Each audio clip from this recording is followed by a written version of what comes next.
রাস্তায় দেয়াল তোলাকে কেন্দ্র করে উত্তেজনা ছড়ালো।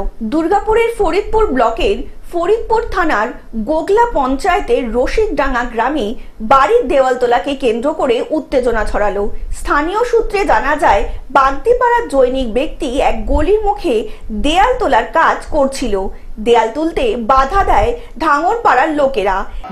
ওই দেওয়ালটায় আমরা অবজেকশন করেছিলাম। অবজেকশনটা একজন্য করেছিলাম যে আমাদের ওই গলিটার রাস্তাটা হয়ে আমাদের কিছু আদিবাসীরা পেরে যাওয়া আসা করে, আর ওই দেওয়ালটা যদি দিয়ে দেয় তো পুরোটাই গলি হয়ে যাবে। যে পেরে তো আমাদের আদিবাসীরা অনেক অসুবিধা হবে ছেলেদের। আমরা ওইটাই অবজেকশন করছিলাম। দেওয়াল তুলে দিলে গলি দিয়ে আসা যাওয়ার পথ বন্ধ হয়ে যাবে বলে দাবি তাদের। এই ঘটনাকে কেন্দ্র করে দুই পাড়ার বাসিন্দাদের মধ্যে প্রথমে বচসা বাঁধে, পরে মারপিট বেঁধে যায়। একে অপরকে লক্ষ্য করে চলে ইট বৃষ্টি। পুলিশ এসে থামাতে গেলে পুলিশকে লক্ষ্য করেও ছোড়া হয় ইট এবং পুলিশের একটি গাড়িতেও ভাঙচুর চালানো হয়। কাগজপত্র আপনার নামে আছে তো? জায়গাটা এখানে সব সরকার দিয়ে থাকে, কাগজপত্র কাহুরি ছড়িয়ে আছে।